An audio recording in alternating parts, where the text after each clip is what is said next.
आदाब, ये आकाशवाणी है। खबरों के साथ मैं आसिया मेमुना।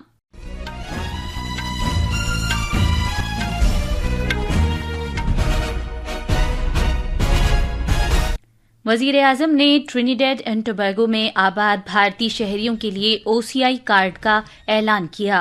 उन्होंने इस मुल्क को UPI निज़ाम अपनाने पर मुबारकबाद दी। जम्मू कश्मीर में अमरनाथ यात्रा खुश उसलूबी से जारी है। 3000 से ज्यादा यात्रियों ने शिवलिंग के दर्शन किए। भारत के महकमे मौसमियात ने हिमाचल प्रदेश में कल से 8 जुलाई तक बहुत शदीद बारिश की पेशगोई की है। रूस ऐसा पहला मुल्क है जिसने अफगानिस्तान में तालिबान हुकूमत को तस्लीम कर लिया है। क्रिकेट में बर्मिंघम टेस्ट के तीसरे दिन इंग्लैंड अपने कल के स्कोर 3 विकेट पर 77 रन से आगे खेलना शुरू करेगा। और विंबलडन टेनिस में एन श्रीराम बालाजी और मैक्सिको के उनके जोड़ीदार मिगोल रीज मर्दों के डबल्स के दूसरे राउंड में पहुंच गए हैं। अब खबरें तफसील से।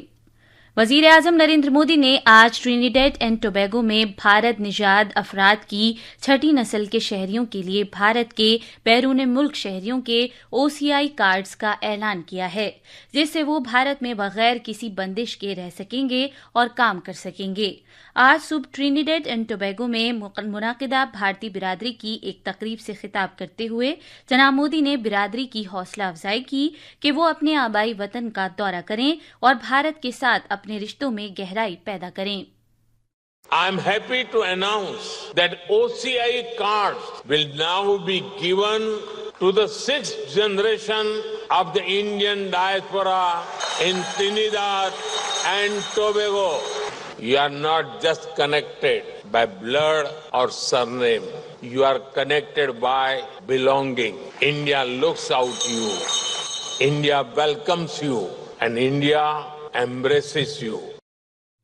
अपनी तकरीर में ट्रिनिडेड एंड टोबैगो को खित्ते में ऐसा पहला मुल्क बनने पर जिसने UPI को अपनाया है मुबारकबाद देते हुए जनाब मोदी ने कहा कि UPI न सिर्फ ट्रिनिडेड एंड टोबैगो के लिए बल्कि ये भारत के लिए भी फायदेमंद है।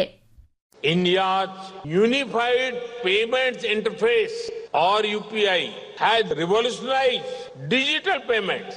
Nearly 50% of the world's real-time digital transactions take place in India.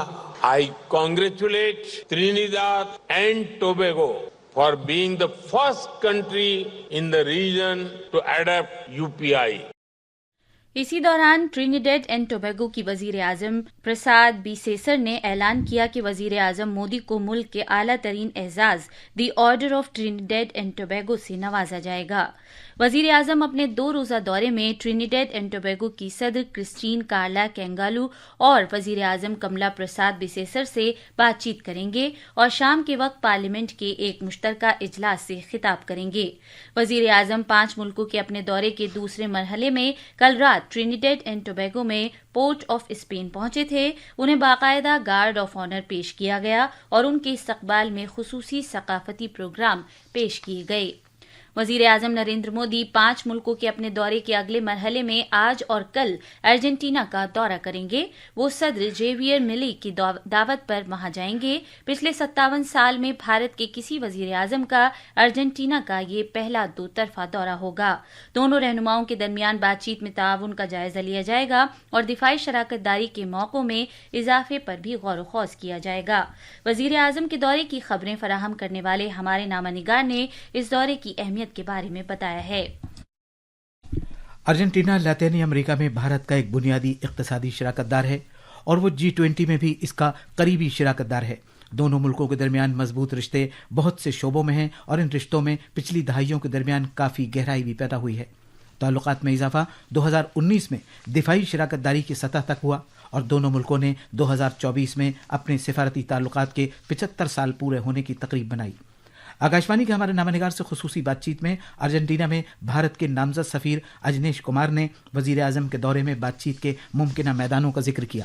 The two leaders will try to look at prospects of strengthening our relationship in all formats, whether it is political, economic, or people-to-people contacts, further cooperation in certain segments, critical minerals, oil and gas, pharmaceuticals. Argentina के लिए भी यह दौरा अहमियत का हामिल है। आकाशवाणी के नामानिगार से खुसूसी बातचीत में भारत में अर्जेंटीना के सफीर मरियानो कोसिनो ने खासतौर पर कहा कि भारत की आलमी इक्तसादी सूरत हाल की वजह से यह मुल्क अहमियत का हामिल है। India is becoming one of the most important countries in the world. India is today the 5th largest economy. We think that it's extremely important and we are very grateful for that opportunity. दोनों मुल्कों के दरमियान इक्तसादी शराकतदारी, lithium कानकनी, तवानाई की बचत और nuclei तवानाई के पुरअमन इस्तेमाल जैसे नए और उभरते हुए मैदानों तक तौसी हासिल कर रही है। वजीर आज़म के इस दौरे से इस जानिब एक मुस्बत समत इख्तियार करने में मदद मिलेगी। मनीष शिवा की रिपोर्ट के साथ उर्दू खबरों के लिए मैं असलम बेग। ये खबरें आकाशवाणी से नश्र की जा रही हैं। सालाना 38 दिन की श्री अमरनाथ जी यात्रा बाज़ाब्ता तौर पर खुशउस्लूबी के साथ कल से शुरू हो गई है। ये यात्रा जनूबी कश्मीर के अनंतनाग जिले के पहलगाम रास्ते और मरकजी कश्मीर के गांदरबल जिले के बालतल रास्ते से शुरू हो गई है। दोनों ही रास्तों से सख्त सिक्योरिटी इंतजामात के दरमियान सुबह से ही यात्रियों की आमद शुरू हो गई। 5000 से ज्यादा यात्रियों को आज सुबह पहलगाम के रास्ते पर चंदनवाड़ी की तरफ से आने की इजाजत दी गई। 7700 से ज्यादा अकीदतमंदों को पवित्र गुफा के दर्शन के लिए बालतल गांदरबल बेस कैंप की तरफ से यात्रा की इजाजत दी गई है। अफसरान ने कहा है कि 5200 से ज्यादा यात्रियों ने सुबह 10 बजे तक पवित्र गुफा के दर्शन किए हैं, जो बालतल रास्ते के जरिए पवित्र गुफा तक पहुंचे थे। हिमाचल प्रदेश में मानसून के तहत रुक रुक कर बारिश का सिलसिला जारी है। महकमा मौसमियात ने रियासत के ज्यादातर इलाकों में 5 से 8 जुलाई के दरमियान शदीद से बहुत शदीद बारिश, गरज चमक के साथ छींटे और बिजली चमकने के तय खबरदार किया है। इसके तनाजुर में अगले 4 दिन के लिए ऑरेंज अलर्ट जारी किया गया है। रियासत के इमरजेंसी ऑपरेशन मरकज के मुताबिक इस मानसून के दौरान अभी तक 69 अफराद हलाक हो चुके हैं और 37 लापता हैं। मरकजी वजीर दाखिला अमित शाह ने शदीद बारिश के पेश नज़र गुजरात, हिमाचल प्रदेश, राजस्थान, उत्तराखंड और छत्तीसगढ़ के वज़राए आला से आज बात की। एक सोशल मीडिया पोस्ट में जनाब शाह ने कहा कि इन रियासतों में लोगों की मदद के लिए काफी तादाद में एनडीआरएफ की टीमें तैनात की गई हैं। उन्होंने वज़राए आला को मरकजी हुकूमत की तरफ से हर मुमकिन मदद का भी यकीन दिलाया। भारतीय महकमा मौसमियात आईएमडी ने अरुणाचल प्रदेश, असम, मेघालय, साहिली कर्नाटक, मशरकी राजस्थान, कोंकण, गोवा और मध्य प्रदेश के दूर दराज के मकामात पर आज तेज से बहुत तेज बारिश होने की पेशगोई की है। रूस ने कहा है कि उसने अफगानिस्तान के नए सफीर की सिफारती असनाद कबूल कर ली हैं। इस तरह वो अफगानिस्तान की तालिबान हुकूमत को तस्लीम करने वाला पहला मुल्क बन गया है। एक बयान में रूस की वजारत खारजा ने कहा कि रूस को ताल्लुकात के फरोग के अच्छे इम्कानात नजर आते हैं और वो सिक्योरिटी, दहशतगर्दी की रोकथाम और मनशियात से मुतालिक जराइम से निपटने में अफगानिस्तान की हिमायत जारी रखेगा। मजीद ये कि रूस ने तिजारती और इक्तिसादी मौके, खासतौर से तवानाई, नकलो हमल, ज़राअत और बुनियादी ढांचे के शोबों में मौके दस्तयाब होने की बात कही है। क्रिकेट में बर्मिंघम के एडजबेस्टन में भारत और इंग्लैंड के दरमियान दूसरे टेस्ट मैच के तीसरे दिन आज इंग्लैंड अपने कल के स्कोर 3 विकेट पर 77 रन से आगे खेलना शुरू करेगा। ये मैच दोपहर 3:30 बजे शुरू होगा। विंबलडन टेनिस में भारत के एन श्रीराम बालाजी मर्दों के डबल्स के दूसरे दौर में पहुंच गए हैं। बालाजी और मैक्सिको के उनके साथी खिलाड़ी मिगोल रीज ने कल इफ्तिताही राउंड में अमरीकी जोड़ी को शिकस्त दी। अब अगले दौर में उनका मुकाबला स्पेन और अर्जेंटीना के खिलाड़ियों की जोड़ी से होगा। आखिर में खास खबरें एक बार फिर। वजीर आजम ने ट्रिनिडेड एंड टोबैगो में आबाद भारतीय शहरियों के लिए ओसीआई कार्ड का ऐलान किया। उन्होंने इस मुल्क को यूपीआई निजाम अपनाने पर मुबारकबाद दी। जम्मू कश्मीर में अमरनाथ यात्रा खुशउस्लूबी से जारी है। 5000 से ज्यादा यात्रियों ने शिवलिंग के दर्शन किए। भारत के महकमा मौसमियात ने हिमाचल प्रदेश में कल से 8 जुलाई तक बहुत शदीद बारिश की पेशगोई की है।